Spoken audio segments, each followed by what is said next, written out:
नमस्ते बच्चों, आज हम भक्तिकालीन रामाश्रय शाखा के प्रमुख प्रवर्तक कवि तुलसीदास जी के बारे में पढ़ेंगे। तुलसीदास जी का जन्म उत्तर प्रदेश के बांदा जिले के राजापुर नामक गांव में सन 1532 ईस्वी में हुआ। श्रावण मास का महीना था, शुक्ल पक्ष की सप्तमी थी। तुलसीदास जी का जन्म हुआ उससे पहले उनके पिता आत्माराम दुबे और माता तुलसी बहुत ही उत्साहित थे और उन्होंने उस जगह के प्रख्यात ज्योतिषी को बच्चे का भविष्य जानने के लिए बुलवा लिया था। जब बच्चे का जन्म हुआ तो ज्योतिषी ने देखा कि अभुक्त मूल नक्षत्र लग चुका है। पंडित जी से बोले कि पंडित जी, आपका जो बच्चा है वह अभुक्त मूल नक्षत्र में पैदा हुआ है और यह परिवार के लिए बड़ा ही अनिष्टकारी माना जाता है। यह ऐसा बच्चा माँ बाप दोनों के लिए ही भारी होता है, यानी अमंगलकारी होता है। कुछ समय के बाद अंदर से दाई दौड़ी दौड़ी आई और बोली कि महाराज, अनर्थ हो गया, बच्चे की माँ नहीं रही। इतना सुनना था कि आत्माराम दुबे यानी तुलसीदास जी के जो पिता थे बड़े ही निराश हुए और उनका मन परिवार से विमुख हो गया। उन्होंने उसी समय बैरागी ले लिया और तुलसीदास जी का त्याग कर दिया। तुलसीदास जी का पिता ने तो त्याग कर दिया, लेकिन आगे क्या होता ऐसा देख करके वो जो दाई थी, मुनिया नाम की जो दाई थी, वह उस बच्चे को अपने साथ अपने घर ले गई। क्योंकि वह दाई भी भरण पोषण के लिए या तो भिक्षावृत्ति करती थी या फिर दाई का काम करती थी। ऐसे में तुलसीदास जी के पेट का पालन पोषण करना भी उसके लिए बड़ा ही चुनौतीपूर्ण रहा। 3-4 साल तक तुलसीदास जी उसी मुनिया नाम की दासी के पास रहे। एक बार बहुत ही तेज आंधी तूफान आ रहे थे और उस आंधी तूफान में रात्रि के समय वह पूरी कुटिया उस मुनिया नाम की दासी के ऊपर ही भरभरा करके गिर पड़ी। तो तुलसीदास जी का एकमात्र सहारा वह जो दाई थी या दासी थी, वह भी अब नष्ट हो गया था। तुलसीदास जी बिल्कुल अनाथ और अभागे होकर के रह गए थे। बस यहाँ वहां इधर उधर घूम करके कुछ मिल जाता, उससे अपना भरण पोषण कर लेते, अपना पेट भर लेते थे।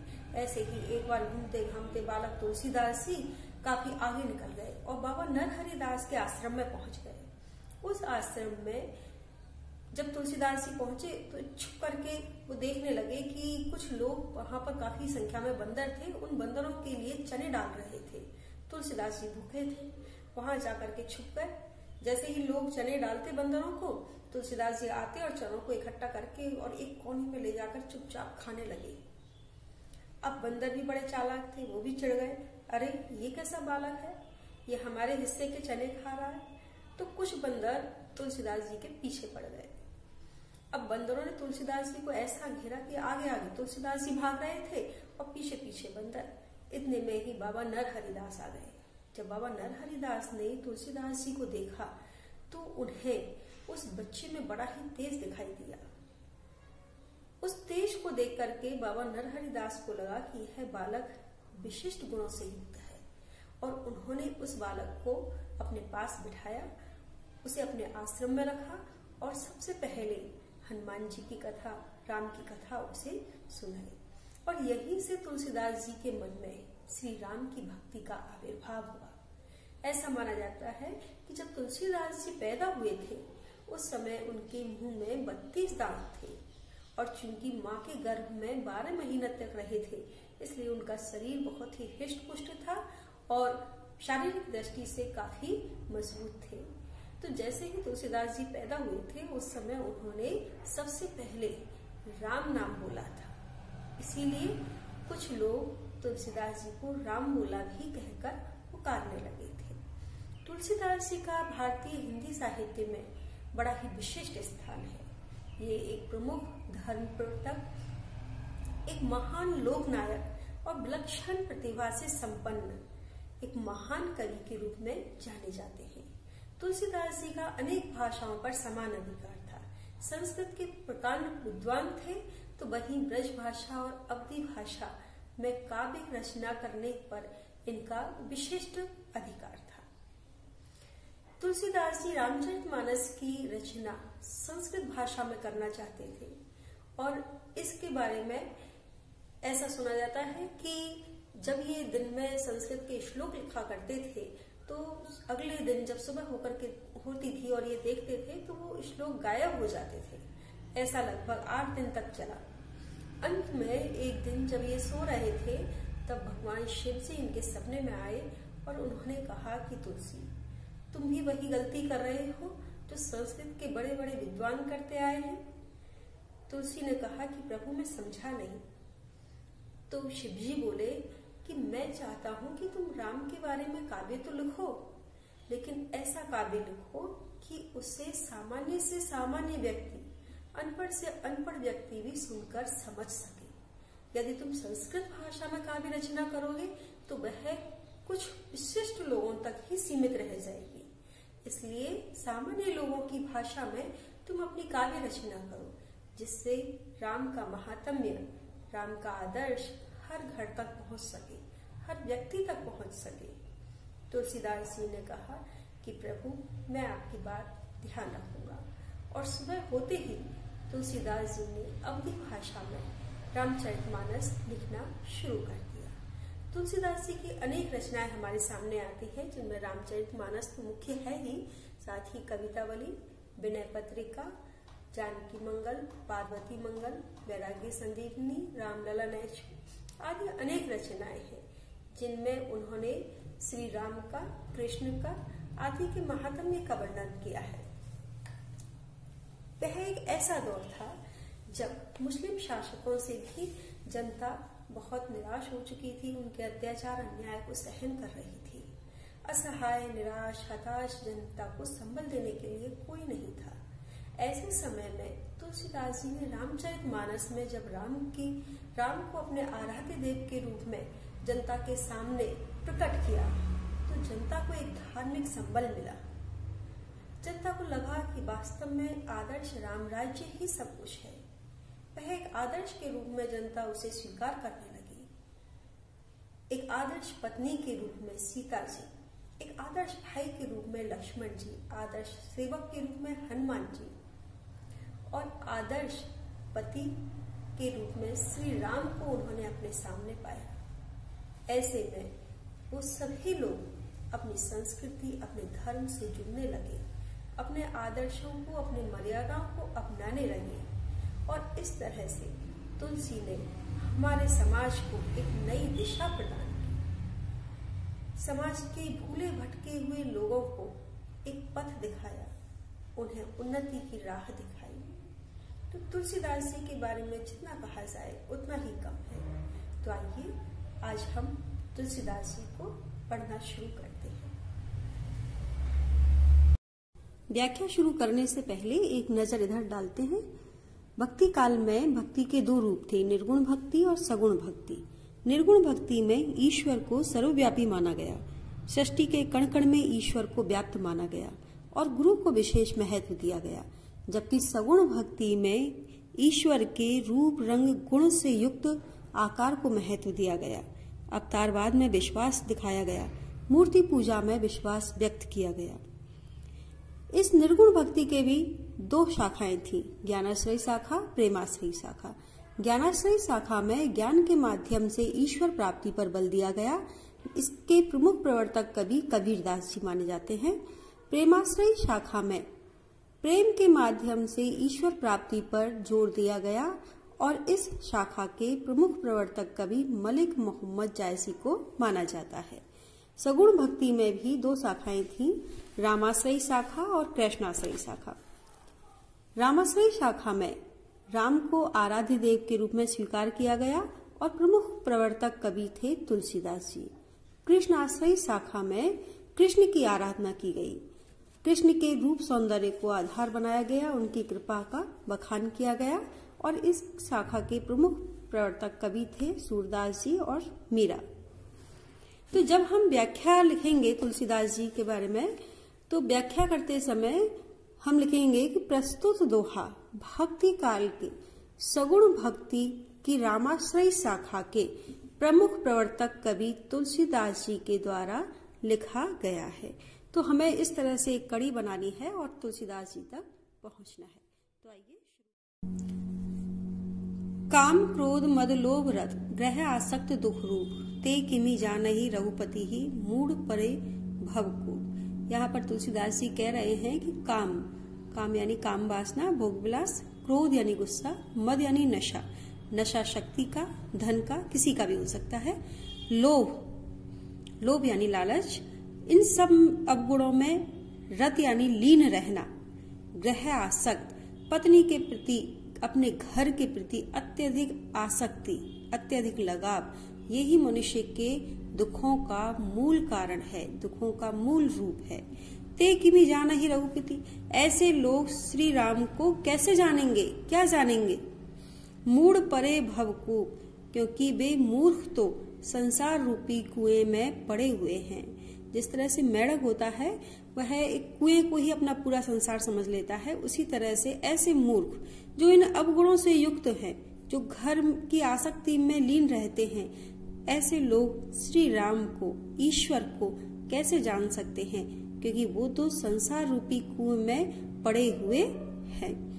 तो सांसारिकता से जब तक मनुष्य का मोह नहीं छूटता है, माया मोह सांसारिकता में जब तक मनुष्य लीन रहता है, तब तक उसे ईश्वर की प्राप्ति नहीं हो सकती। इसी के बारे में यहाँ तुलसीदास जी बता रहे हैं। यहाँ मैं एक बात और स्पष्ट कर दूं कि जब तुलसीदास जी का विवाह बनारस की एक सुंदर कन्या रत्नावली से हुआ, रत्नावली बहुत विदुषी भी थी, तो उनके साथ जब तुलसीदास जी का विवाह हुआ तो पहली बार परिवार बना और तुलसीदास जी बड़े ही आसक्त हो गए। पहली बार जब रत्नावली अपने मायके गई तो तुलसीदास जी से रहा नहीं गया और वो रत्नावली के साथ जाने के लिए रत्नावली के पीछे पीछे चलती है। रात का समय था, यमुना नदी बड़े ही उफान पर थी, लेकिन तुलसीदास जी रुके नहीं, उन्हें तो रत्नावली के पास पहुंचना था और वो कैसे भी करके और वहां रत्नावली के घर पहुंच जाते हैं। देखते हैं कि घर के दरवाजे बंद हैं, तो पिछवाड़े से एक ऐसा कहा जाता है कि एक उन्हें लगा कि रस्सी लटकी हुई है, जबकि वास्तव में वो है एक सर्प था।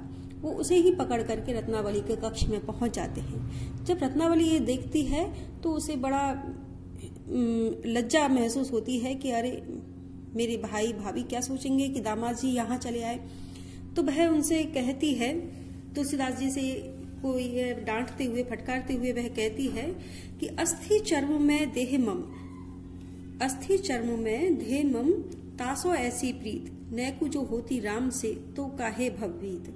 इस तरह से कहकर के वो तुलसीदास जी को फटकारती हैं। और तुलसीदास जी को उस समय अपनी पत्नी रत्नावली नहीं बल्कि माँ शारदा के दर्शन उनमें होते हैं और वो रत्नावली को अपने गुरु के रूप में मान करके उसी समय अपना परिवार त्याग देते हैं और वहां से चल देते हैं। उसके बाद फिर कभी भी उन्होंने रत्नावली को अपनी पत्नी के रूप में नहीं देखा। तो ये सब, इन सब बातों का प्रभाव भी हमें तुलसी के अंदर देखने को मिलता है और वो यहाँ कह रहे हैं। तो वास्तव में तुलसीदास जी ने जो राम के बारे में काफी काव्य लिखा है, साहित्य लिखा है, वह सब कुछ इसीलिए संभव हो पाया क्योंकि वो परिवार से विरक्त हो पाए थे। यहाँ पर साहित्यिक ब्रजभाषा है और भावों की बड़ी ही गूढ़ अभिव्यक्ति की गई है। कहिवे कह रसना रची, सुनवे कह किए कान, धरवे कह चित हित सहित, परमारथई सुजान। यहाँ पर तुलसीदास जी कह रहे हैं कि मनुष्य ने जो शरीर पाया है उसके हर अंग का अपना एक काम है।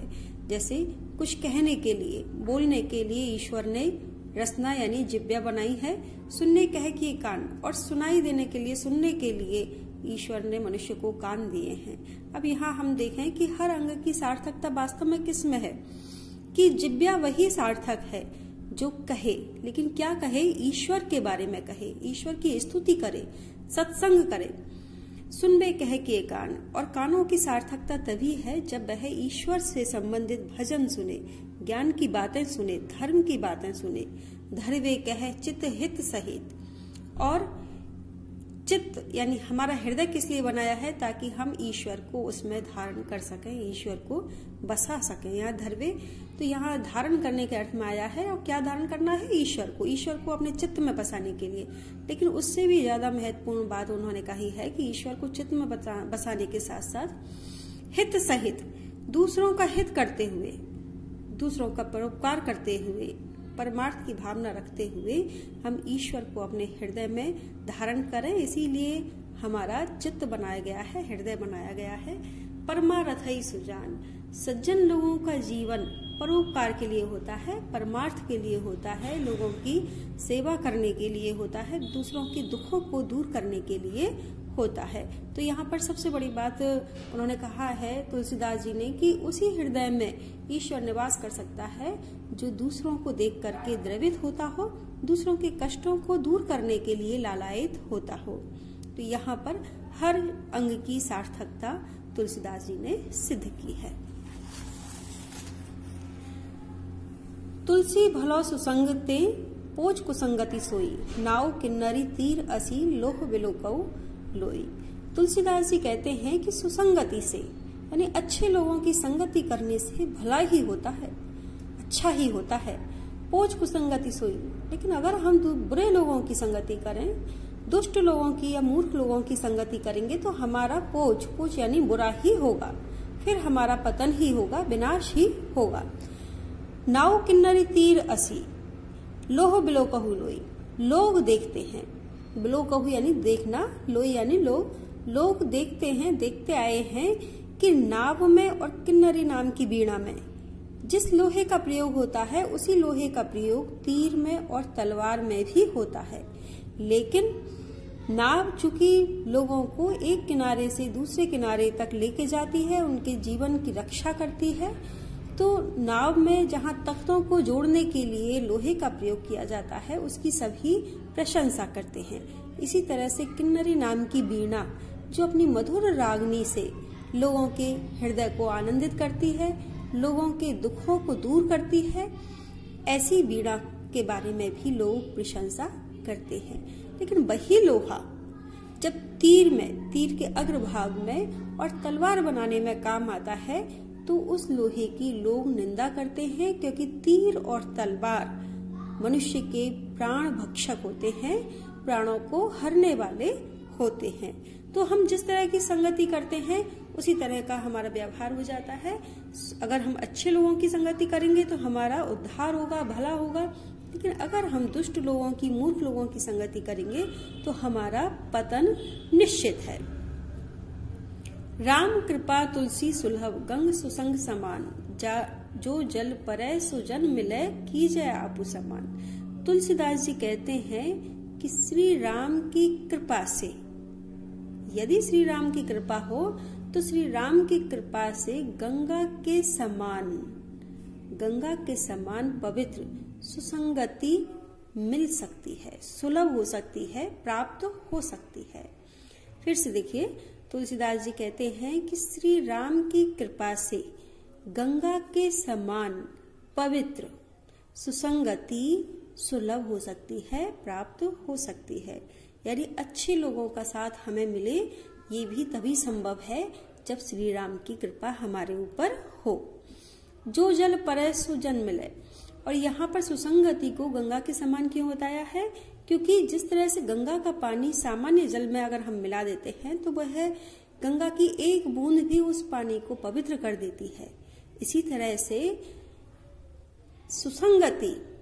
सुसंगति में भी ऐसा ही होता है कि जो भी लोग अच्छे लोगों के संपर्क में आते हैं वे भी गुणों से युक्त हो जाते हैं और अवगुणों से दूर हो जाते हैं। तो यहाँ पर बताया है कि जिस तरह से गंगा का पानी जो जल पर है, जिस पानी में भी मिलता है उसे अपने समान कर देता है, उसी तरह से सुसंगति यानी अच्छे लोगों की संगति के बहुत ही फायदे होते हैं, लोगों का उद्धार होता है। क्योंकि इस अच्छे लोगों की संगति में जो भी लोग मिलते हैं, जो जन मिले, जो भी लोग आकर के मिलते हैं वो भी गुणों से युक्त हो जाते हैं और अवगुणों से दूर हो जाते हैं, अवगुणों से दूर हो जाते हैं। तुलसी या संसार में भांति भांति के लोग, सबसो हिलमिल जालिए नदी नाव संयोग। तुलसीदास जी कह रहे हैं कि इस संसार में अलग अलग तरह के लोग होते हैं, भांति भांति के लोग होते हैं। जाति, धर्म, संप्रदाय से लोग अलग अलग हो सकते हैं, उनका स्वभाव भिन्न भिन्न होता है, कोई अमीर होता है, कोई गरीब होता है, तो हर तरह के लोग इस संसार में हैं। लेकिन तुलसीदास जी क्या कर रहे हैं कि सब सो हिलमिल जालिए, हमें किसी से द्वेष नहीं करना है, किसी की निंदा नहीं करनी है, किसी से दुश्मनी नहीं लेनी है, बल्कि सबसे प्रेम के साथ हिल मिल करके रहना चाहिए। नदी नाव संयोग, किस तरह से? नदी और नाव के संयोग की तरह से। यहाँ तुलसीदास जी अपनी बात को स्पष्ट करने के लिए कह रहे हैं कि जिस तरह से नदी के ऊपर नाव चलती है, उस नाव में अनेक तरह के लोग आकर के बैठते हैं और जैसे ही नाव दूसरी पार जाती है, सभी लोग नाव से उतर करके अपने अपने घर चले जाते हैं। ठीक इसी तरह से हम सभी ईश्वर की संतान हैं और इस संसार सागर में हम कुछ दिनों के लिए हम अनेक लोगों के साथ संपर्क में आते हैं। तो उस समय हमें किसी से बैर या दुश्मनी नहीं बांधनी है, बल्कि ये सोचना चाहिए कि हमारा इस संसार में कुछ दिनों का ही तो साथ है और उसके बाद हमें फिर ईश्वर के पास चले जाना है। तो सबसे हमारा व्यवहार प्रेम का व्यवहार होना चाहिए, किसी से दुश्मनी नहीं होनी चाहिए। तुलसी पावस के समय धरी कोकिलन मौन, अब तो दादुर बोली है, हमें पूछे है कौन। तुलसीदास जी कह रहे हैं कि बारिश के समय, पावस यानी बारिश के समय में धरी कोकिलन मौन, कोयल मौन धारण कर लेती है। अब तो दादुर बोली है, हमें पूछी है कौन, क्योंकि अब जब मेढक बोलने लग जाते हैं, मेढक बोलने लग गए तो हमें कौन पूछेगा। तो यहाँ पर कोयल से तात्पर्य है जो समझदार लोग हैं, जो विद्वान लोग हैं, वो लोग मौन धारण कर लेते हैं, क्योंकि जब बुरा समय आता है तब मूर्ख यानी मेढक यानी मूर्ख लोगों के लिए यहाँ आया है।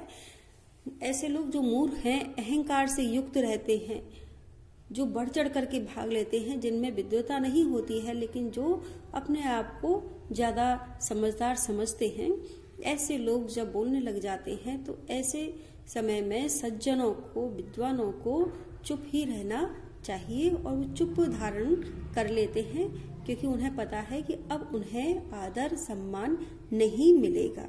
तो यहाँ पर एक बात ये भी है कि जब मूर्खों का बोलबाला हो जाता है, चापलूसी का बोलबाला हो जाता है, तो वहां पर विद्वान लोग, सज्जन लोग मौन धारण कर लेते हैं, क्योंकि वो समझ जाते हैं कि अब उनका आदर संभव नहीं है। तुलसी असमय के सखा, धीरज धर्म विवेक, साहित्य साहस सत्य व्रत, राम भरोसा एक। तुलसीदास जी कहते हैं कि बुरा समय आने पर जब समस्याएं, परेशानियां, विपत्ति एक साथ हमारे सामने आ जाती है और उस समय हम बहुत ही निराश और हताश हो जाते हैं, तो उस समय हमारे जो मित्र के रूप में काम करते हैं वो है धीरज यानी धैर्य धारण करना, परेशानियों को धैर्य के साथ सामना करना, धर्म यानी हम सही मार्ग पर चलें, अच्छे मार्ग पर चलें, धार्मिक कामों में अपनी रुचि रखें, गलत काम नहीं करें, विवेक यानी क्या सही है और क्या गलत है इस बात की पहचान।